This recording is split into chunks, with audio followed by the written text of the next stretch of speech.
Hello student, स्वागत है आप सभी का मेरे इस चैनल बायोलॉजी विद श्रद्धा में। बच्चों, स्वागत है आप सभी का। और आज हम लोग यहाँ पे जो टॉपिक पढ़ने वाले हैं एकदम फ्रेश टॉपिक रहने वाला है और ये टॉपिक है माइटोकॉन्ड्रिया।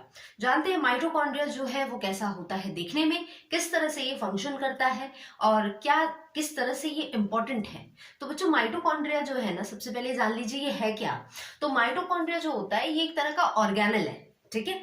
तो ऑर्गेनल है और ऑर्गेनल्स का मतलब होता है कि ऐसे स्ट्रक्चर्स जो कि किसी भी बॉडी के सेल के अंदर पाए जाते हैं।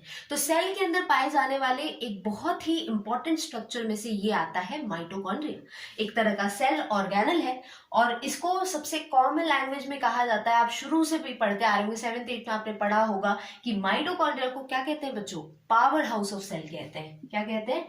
Powerhouse of cell. तो अब ये बात आती है कि पावर हाउस कहते क्यों है। मतलब पावर हाउस का तो मतलब ये होता है जहां से एनर्जी निकले, है ना। इसका मतलब है कि ये एक ऐसा ऑर्गेनल है जो कि सेल के अंदर पाया जाता है जो एनर्जी देने का काम करता है। अब ये जो एनर्जी है ये किस फॉर्म में आती है, क्योंकि आपने जैसे पढ़ा होगा कि एनर्जी के बहुत सारे फॉर्म है ना। तो उन्हीं में से एक एनर्जी का फॉर्म जो हमारे बॉडी के अंदर पाया जाता है वो क्या है। तो पावर हाउस इसलिए कहा जाता है बच्चों क्योंकि ये एक एनर्जी बनाता है और वो एनर्जी का फॉर्म है, किस एक रूप में ये एनर्जी को देता है, और वो है एटीपी। एटीपी एक तरह से समझ लीजिए करेंसी है बच्चों।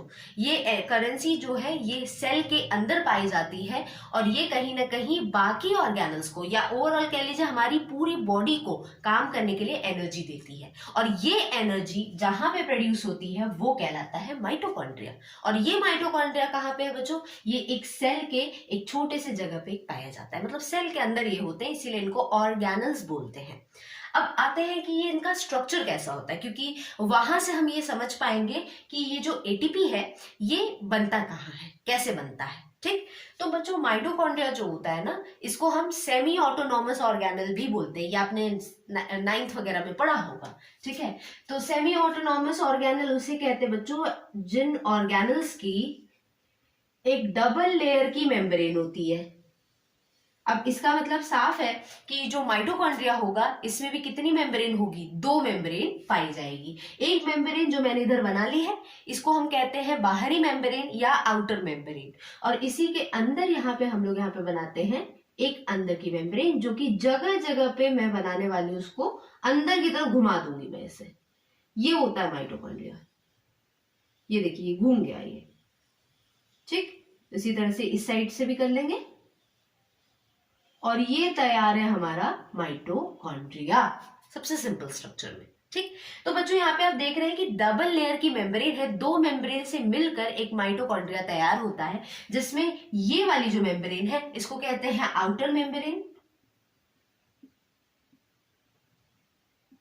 और ये जो अंदर की मेम्ब्रेन है जो जगह जगह पर घूम गई है इसको कहा जाता है इनर मेम्ब्रेन।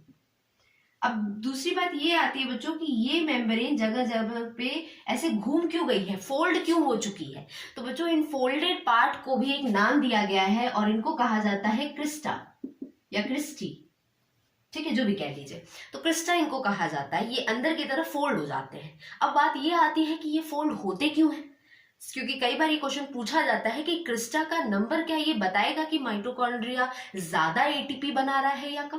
तो बिल्कुल इसका रिलेशन इस चीज से है, क्योंकि ये जितना ज्यादा अंदर की तरफ फोल्डेड होगा ये उतनी ज्यादा स्पेस देगा माइटोकॉन्ड्रिया को अंदर से, ठीक है। कैसे स्पेस देगा क्या है अभी पता चलेगा। तो एक चीज तो क्लियर हो गई कि ये डबल लेयर मेम्ब्रेन है और अंदर की मेम्ब्रेन जो ये जगह जगह पर घूम चुकी है, फोल्ड हो चुकी है, इसको कहा जाता है क्रिस्टी या क्रिस्टा। अब ये जो इनर फोल्डेड मेम्ब्रेन है बच्चों, यहाँ पे आपको मशरूम जैसे स्ट्रक्चर्स दिखेंगे जी। मशरूम जैसे स्ट्रक्चर्स, मशरूम जैसे स्ट्रक्चर्स मतलब कि ऊपर से ऐसे गोल और नीचे की तरफ ऐसे ऐसे होते हैं ना मशरूम। तो ये मशरूम जैसे स्ट्रक्चर आपको इस क्रिस्टा पे देखने को मिलेंगे जगह जगह पे,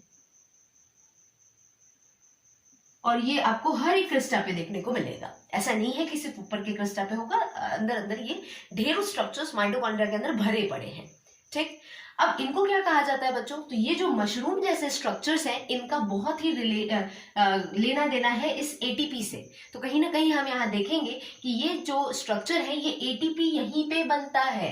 तो हम ये कह रहे थे कि भाई ठीक है एटीपी जो है वो माइटोकॉन्ड्रिया के अंदर बनता है, लेकिन एक्चुअल में ये किस जगह पे बनता है माइटोकॉन्ड्रिया के भी अंदर, तो वो इस मशरूम जैसे स्ट्रक्चर पे बनता है और इसको कहा जाता है बच्चों ऑक्सीजोम्स। इनके अंदर ये तैयार होते हैं, यहीं पर एटीपी जो है वो बनता है। अब ये दो मेम्ब्रेन की बात हो गई है, तो इस लेयर की बात करेंगे जो ये खाली जगह है। तो ये खाली जगह पे बच्चों एक फ्लूइड होता है और इस जगह को हम लोग बोलते हैं मैट्रिक्स। क्या बोलते हैं इसको? मैट्रिक्स। ठीक, ये जो मैट्रिक्स है इसके अंदर ढेर सारे एंजाइम्स और ढेर सारे अलग अलग तरह के कह लीजिए कॉम्प्लेक्सेस इसके अंदर पाए जाते हैं। बहुत रिच होता है ये, इसके अंदर ढेरों एलिमेंट्स, मेटल्स, ये सारी चीजें आपको देखने को मिलेगी मैट्रिक्स के अंदर। ठीक है, और एक तरह से आप हायर क्लास में जाएंगे तो आप देखेंगे कि इसके अंदर एक बहुत इंपॉर्टेंट साइकिल भी चलती है। ठीक है, जिसे हम क्रेब्स साइकिल कहते हैं। 11th वाले बच्चे जो होंगे उनको ये समझ में आएगा, क्योंकि आप हायर क्लास में जाएंगे तो आपको इस साइकिल्स के बारे में बताया जाएगा। और कहीं ना कहीं उस साइकिल का लेना देना भी इस एटीपी को बनने से है। तो ओवरऑल अगर हम समझे तो इस माइटोकॉन्ड्रिया के अंदर जिस हिस्से में एटीपी बनता है वो हमारा होता है ये क्रिस्टा पार्ट, जिस मशरूम जैसा जो ये स्ट्रक्चर है। और इसके जो मैट्रिक्स है बच्चों, इसके अंदर आपको डीएनए भी देखने को मिलेगा और साथ में आपको राइबोसोम्स भी देखने को मिलेंगे। अब ये बात आती है कि ये डीएनए और राइबोसोम्स क्या करते हैं।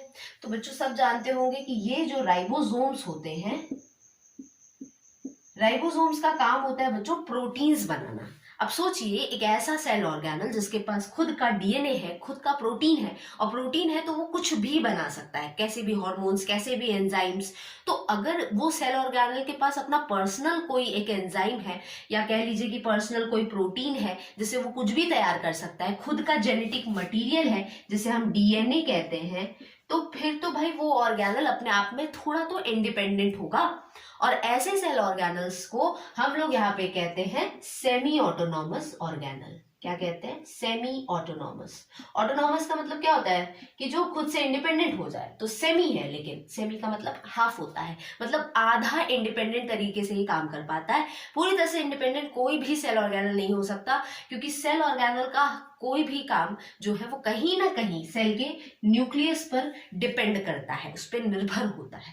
तो इस तरह से बच्चों ये हम देखते हैं कि जो माइटोकॉन्ड्रिया होता है वो कुछ इस तरह से होता है देखने में। ये उनके स्ट्रक्चर्स हैं, ये उनके पार्ट्स हैं। ये हो गया आपका आउटर मेम्ब्रेन, इनर मेम्ब्रेन आपका ये हो गया। ये जगह जगह पे जो फोल्डेड है इसको हम बोलेंगे यहाँ पे क्रिस्टा।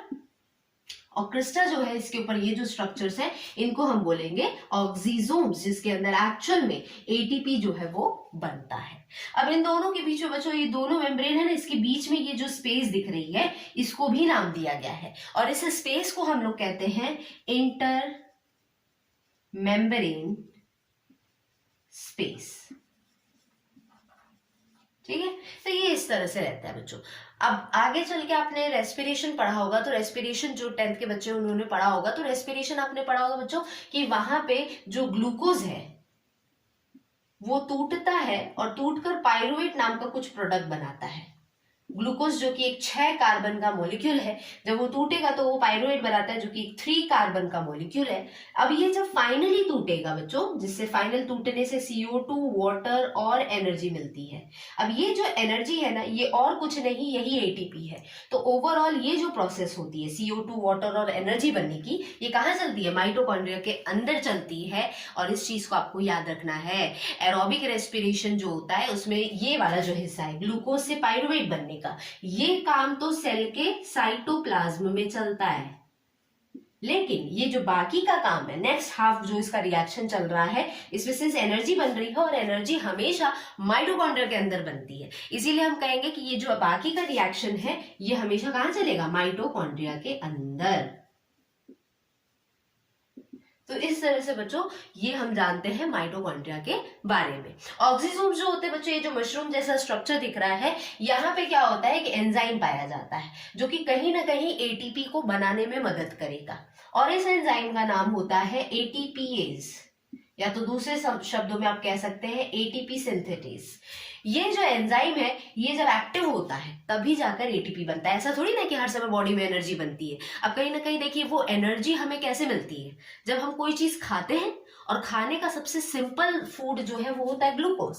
अब ग्लूकोज जब पायरुवेट बनता है और पायरुवेट जब फाइनली एनर्जी देता है तो यही एनर्जी एटीपी कहलाती है। इसीलिए हम कह सकते हैं बच्चों दूसरे आम शब्दों में कि हमको जो एनर्जी मिलती है वो खाने से मिलती है, क्योंकि खाना जब टूटेगा, और ये भी तब होता है बच्चों जब ऑक्सीजन मिलता है। ठीक है, ये तो प्रोसेस ऑक्सीजन को जरूरत नहीं है, लेकिन यहाँ पे ऑक्सीजन के प्रेजेंस में ही पायरुवेट टूटकर CO2 वाटर और एनर्जी देगा। तो कहीं ना कहीं ये जो ऑक्सीजन के प्रेजेंस में खाने का टूटना है उसी से एनर्जी इस तरह से मिलती है। ये रिएक्शन आप कहीं ना कहीं इससे रिलेट कर पा रहे होंगे, और ये पूरी प्रोसेस माइटोकॉन्ड्रिया के अंदर चलती है। एक और चीज बच्चों, अब आप बोल पाएंगे कि अगर मैं कहूं कि नंबर ऑफ क्रिस्टा ज्यादा है, मतलब अंदर के फोल्डेड मेम्ब्रेन अगर माइटोकॉन्ड्रिया में ज्यादा है, तो हम ये कह सकते हैं कि वहां एटीपी ज्यादा बनेगा, क्योंकि जितना ज्यादा यहाँ पे फोल्डिंग्स होगी उतना ज्यादा वहां ऑक्सीसोम्स होगा, और जितना ज्यादा ऑक्सीसोम बनेगा उतना ज्यादा एटीपी बनेगा। इसीलिए हम इससे कह सकते हैं कि अगर क्रिस्टा ज्यादा है इसका मतलब है कि वहां पे एटीपी भी ज्यादा बन रहा है। और ऐसे ऑर्गेनल्स, ऐसे सेल्स जहां पे एनर्जी की बहुत ज्यादा जरूरत होती है, वहां पे माइटोकॉन्ड्रिया के अंदर क्रिस्टा बहुत ज्यादा पाया जाता है। जो अंदर की फोल्डिंग मेम्ब्रेन है ये बहुत ज्यादा प्रेजेंट होती है। तो आई होप बच्चों आज का जो ये क्लास है इसमें आपको माइटोकॉन्ड्रिया के स्ट्रक्चर के बारे में अच्छे से समझ में आया होगा। अगर इसकी डिटेल्स और बाकी चीजें आपको और जाननी है तो कमेंट करके मुझे जरूर बताएगा, मैं नेक्स्ट वीडियोस के ऊपर लेकर आऊंगी। बच्चों आज के लिए इतना ही रहेगा, मिलते हैं नेक्स्ट क्लास में किसी नेक्स्ट टॉपिक के साथ में। Until then bye bye.